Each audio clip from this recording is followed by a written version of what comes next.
This morning I broke one of the biggest rules in sharpening. I used a ruler to sharpen a chisel. More specifically, I used a ruler to help me flatten the back of my chisel. You see, a tool is not sharp unless the back is polished just as much as the bevel, because a cutting edge is a combination of two planes coming together, not just one. Seriously, if you've never polished the backs of your chisels, try it. The difference will blow your mind. I made a whole tutorial about it some time back. I'll link to it below if you want to see it. The problem is the surface area of the back of the tool is far greater than that little bit of surface area on the bevel. It takes a lot of time to flatten an entire back, especially because many inexpensive chisels come with lumps and bumps that must be worn down on your stone to get a flat surface. For many years, people have used what's commonly called the Charlesworth ruler trick to speed up this process, but only on hand plane irons. We're told you should never use the ruler trick on a chisel. The reason seems simple enough if you take a closer look at what the ruler trick is. It involves laying a thin metal ruler on top of a stone, then laying your tool on top of it. The ruler lifts the non-cutting end of the tool, so the polishing is restricted to the critical area right behind the cutting edge at the bevel. Basically, you're flattening just a narrow strip right where it matters and ignoring the rest of this back. Theoretically, this creates a tiny back bevel, which makes no difference on a hand plane, but it should make a difference on a chisel, because chisels are commonly used for paring operations. And when you're paring, you use the back of the tool as a reference surface. If a back bevel exists, the tool will not cut while it's lying flat. Or will it? This drawing is obviously exaggerated. I've long wondered if the tiny bevel at its true micro angle is really enough to make the chisel useless for paring. So I decided to give it a try, and the results I got were surprising to say the least. I began with an inexpensive hardware store chisel that I didn't mind messing up, because if this does affect the tool's performance, I'm going to have to grind that end down to remove any back bevel that I may create. And who wants to do that on the nice chisels? Basically, I'm hedging my bet because I honestly don't know what's going to happen. I don't know how you like to sharpen your tools. I've made tutorials about all sorts of sharpening methods: sandpaper, diamond stones, water stones, bench grinders, you name it. I have to be fluent in all of this because, frankly, it all works, and I think my audience deserves to know about all the options available to them.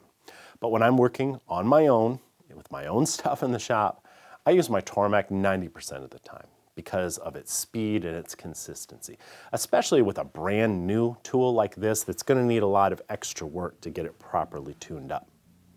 I'm working through the diamond stones from coarse to fine to extra fine, which I think is around 1200 grit. Then I'm going to use my absolute favorite part of the Tormek, the stropping wheel.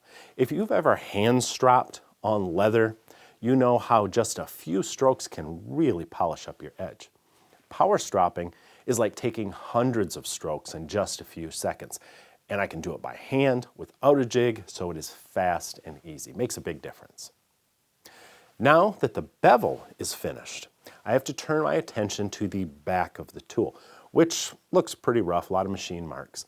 Normally, I'd get out my diamond stone and I'd spend about half an hour flattening a cheap chisel like this, but this time I'm going to ignore most of the back and just polish the area right behind the cutting edge using that ruler trick. I'll start with a 1000 grit diamond stone. A water stone or fine sandpaper, whatever you got, will work too. I want as thin a ruler as I can find, or really just any strip of metal. Something around a 1/64 of an inch thick is about right. Extend the end of the chisel as much as you can off the ruler while keeping the flat portion of the back on top of the ruler. This is a short chisel, so I can't use the full width of my stone, but I'll use as much as I can because that will reduce the angle and therefore limit the back bevel as much as possible. Because all of the polishing is concentrated on such a small area at the tip of the chisel, it only takes a few seconds of side-to-side movement. If you can see a shiny strip, you're done. Don't make it any wider than it has to be, or you'll just add to that back bevel angle. I like a little more polish on the back of my tool than 1,000 grit will give me, so I'm going to touch it up on a 5,000 grit stone. This chisel is now razor sharp, there's no doubt about that.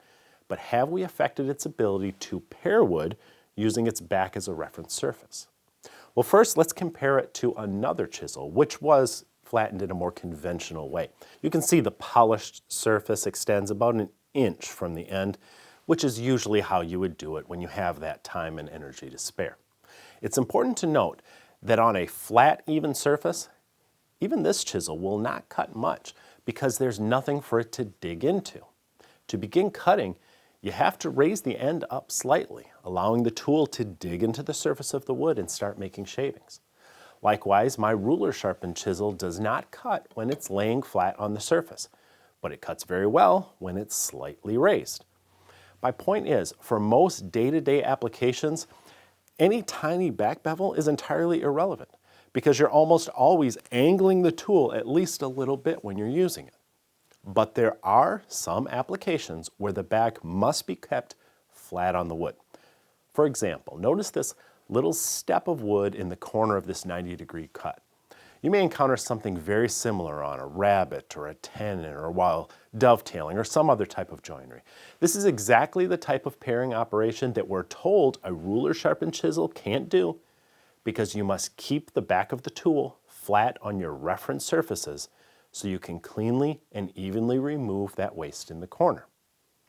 But as you can see, back bevel or not, it pared that corner perfectly even with both surfaces, crisply and cleanly, even when subjected to such extreme magnification as you see here. Another common paring application is when you wish to trim the shoulder of a tenon or even inside a mortise using a reference block like this one. For this to work, the chisel must stay flat on the block, and any significant back bevel should make it impossible to do properly. Or will it? This is a pretty thick chunk of wood, and I'd estimate that I am paring away about a 64th of an inch, which incidentally was the thickness of our ruler, so you would think that the back bevel created would cause that chisel to just skim the surface rather than digging in. But I can tell you, having pared this way many times with chisels that are fully flattened, I find no difference at all in the performance of this ruler sharpened one, other than its short length makes it a bit more awkward than a proper long paring chisel would be. Now, I'm not a sharpening expert, and I'm not telling you to back bevel all your chisels. This was merely an experiment, and I strongly suggest you do your own experimentation on a cheap hardware store or yard sale chisel before you start grinding on your nice Lee Nielsen's or whatever you have. But the next time you're on social media watching folks argue about using the ruler trick on chisels, maybe add this to the conversation and see if any heads explode. See you next time.